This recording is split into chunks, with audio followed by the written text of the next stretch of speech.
everyone. Thank you so much for being here and agreeing to spend a few minutes of your day with me.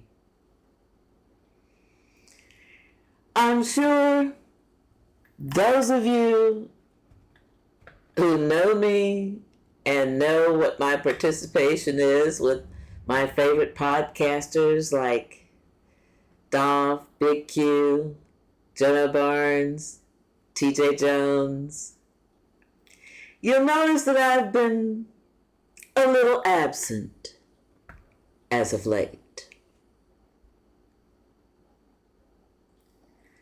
There's a reason for that. You'll remember early in January, I think in January, I came down with COVID and it shook me good.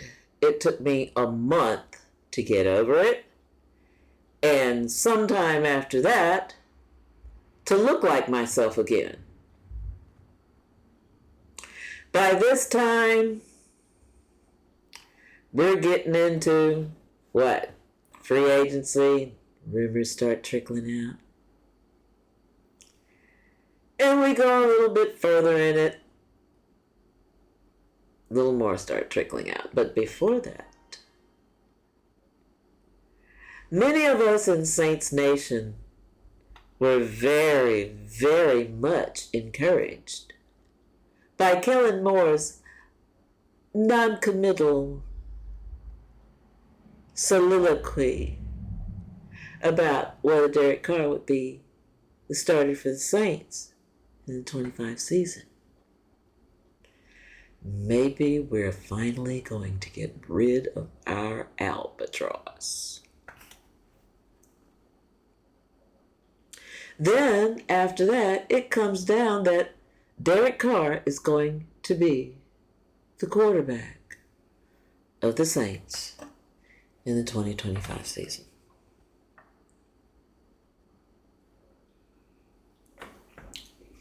He's asked to take a pay cut. And he says, hell no, to the no, no, no, hell to the no. Okay. You're flowing on, flowing on. And it comes out that he's agreed to a restructure. I'm sure he did, but he didn't do it willingly.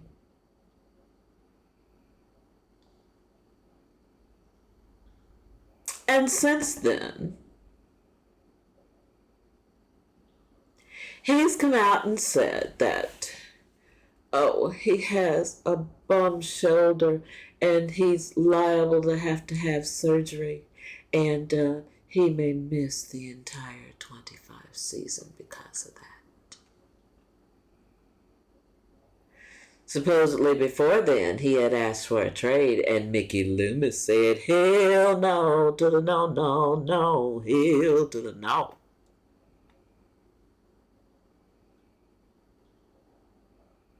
So now we've got a Derek Carr shoulder injury that we find out just yesterday has been an issue since he got here.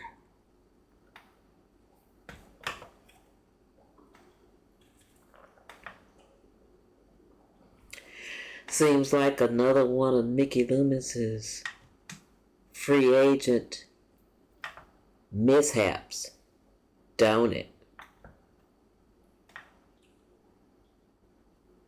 Anyway, now that he has a bum shoulder, may not play the 25 season at all. And tell you honest good truth, I don't want to play 25 season. But that's just me. I'm here to give you a little bit of insight into the character and psyche of Derek Carr.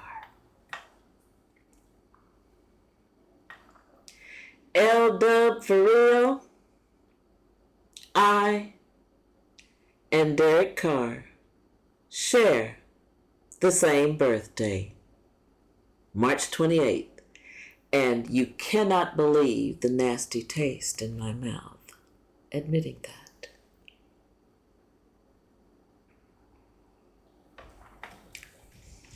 I am an Aries and I can tell the truth about myself. And I'm going to tell you a little bit of the truth about the Aries character of Derek Carr. This is a variation, the game he's playing right now. This is a variation, well, I'm going to take my ball and go home. Okay. He's kind of got the Saints over a barrel, if you really want to tell the truth about it. Here's why. Should they let him go after June 1st with the restructure, he'd be what? $20, $30 million hit? And not against the cap, but dead money. Next year, it'd be even more. So what do you do with him? If you trade him, guess what? You're still on the hook for that contract. That's dead money. And I'm not sure about this, correct me if I'm wrong, we're already 80 mil in dead money as it is. And to add, what, 20 or 30 to it?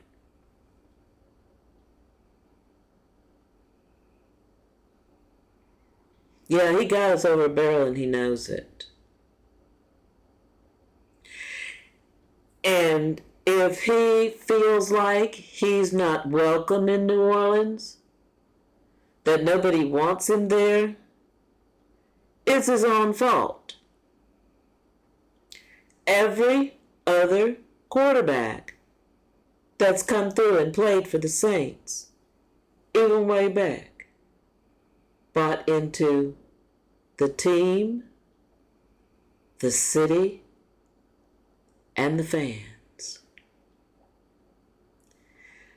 Derek Carr's attitude, it seems, toward the city and the fans is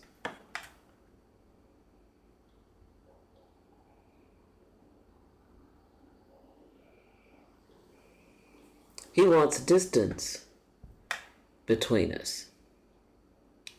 And after that float last year, I kind of understand, that he gets exactly how Saints Nation feels about him. But it's his own fault. If he had bought into the city and endeared himself or either presented himself in a way we can stomach, we would have embraced him. And I'm going to tell you how I am about that. When Drew Brees came here, I was like this. Because, I didn't care at all for AFC quarterbacks. But Drew won me over with his embrace of the city and the fans. So did Jameis Winston. So did Teddy. Now, if Derek Carr's feelings are hurt because we feel about him the way we do, like I said, it's his fault. If you're gonna be standoffish to us, okay, well, you don't want nothing to do with us, we don't want nothing to do with you neither. That's the way that go.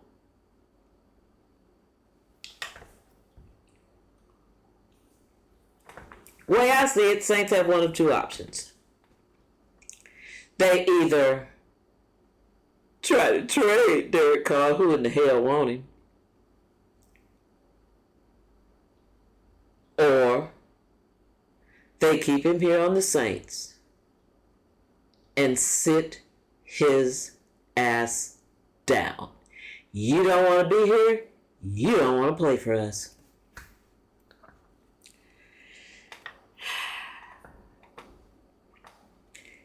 Either way, it's not a good thing for the team. And here's why. One, which I've discussed before, is the money aspect. Second one is this. And what I mean by this, I'm talking about the character of one Derek Carr.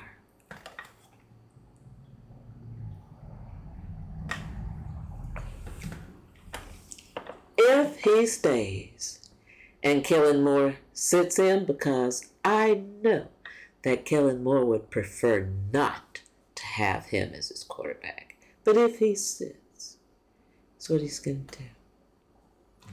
He's going to sit on the bench. He's going to be cool for a while, helpful to whoever's starting, as long as it's not Spencer Rattler or Shedeur Sanders. He's going to be cool, sit there, go play book, do all the things that a quarterback is supposed to do. And all the while he's doing it, there will be a knot roiling inside of him. He will sit there on the bench and grouse and grouse and grouse, silently to himself, of course, because he knows everybody's watching. But Aries can't hold it in for long.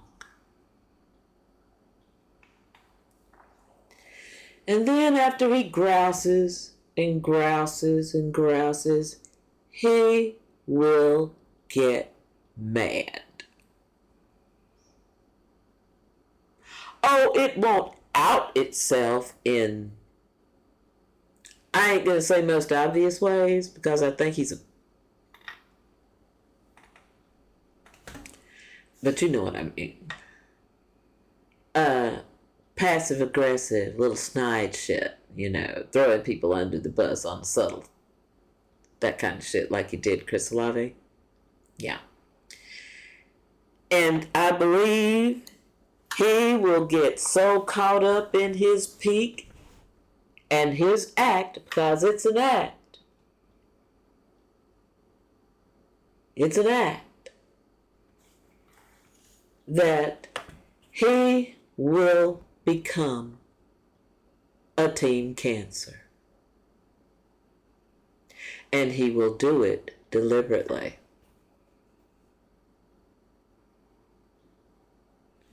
That's the only way I see it going. I say get rid of him. Either, if you can find a trade partner, do. But I don't believe nobody wants his butt. And he don't believe that either. That's the kicker about it.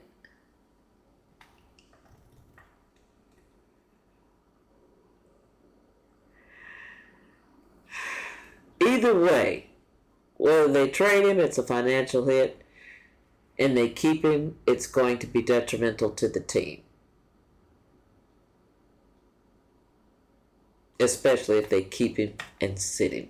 Even if they don't keep him and sit him, there will still be that in him. There will still be that there. And he may not intend for it to do so, but it will sabotage everything he does.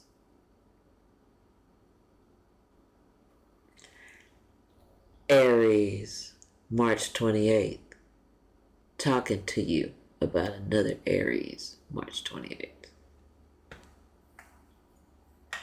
We're loud sometimes, definitely petulant, sometimes petty, aggressive,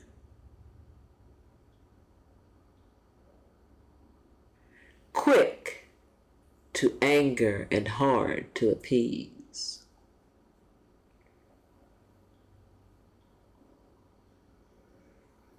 I wonder if Derek Carr can be appeased. And if he can be, Mickey Loomis will do it. I am so tired of him. Oh my God.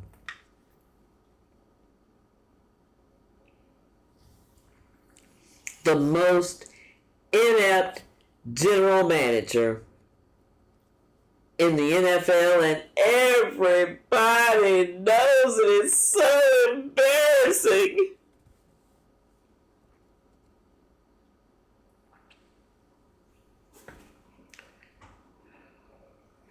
Okay. I'm going to jump off Derek Carr's butt for a minute. And I'm going to talk about something else that kind of ticked me off about the Saints so far this offseason.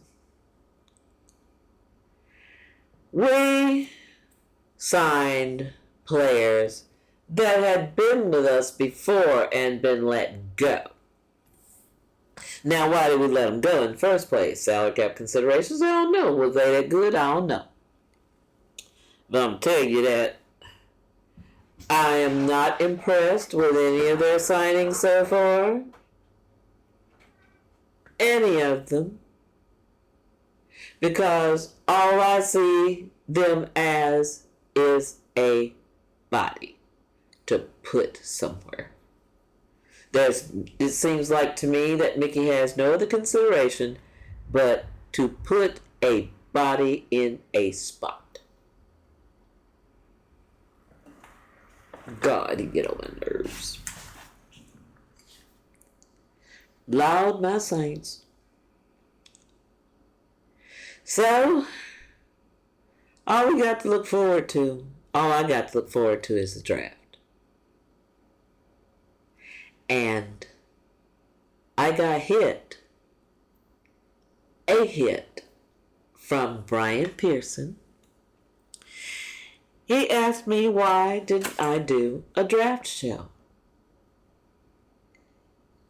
and complimented me on being the only Saints female podcaster he knows of. Thank you for that, Brian. I had that in the works early on, right after Kellen Moore was named head coach. But after I got sick and burnt, I haven't looked at it since, but I am going to do it.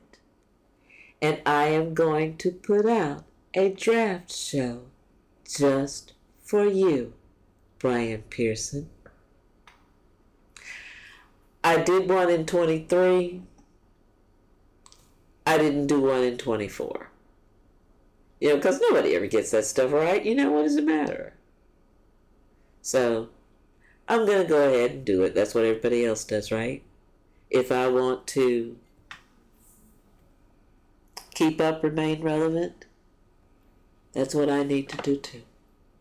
Thank you for opening my head up, Brian.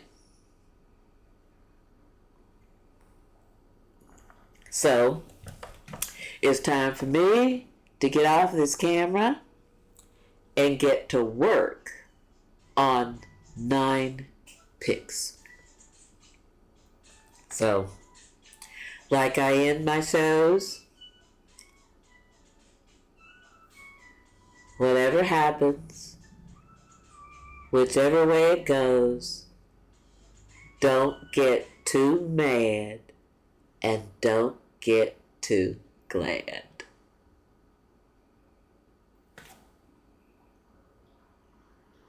Who dat?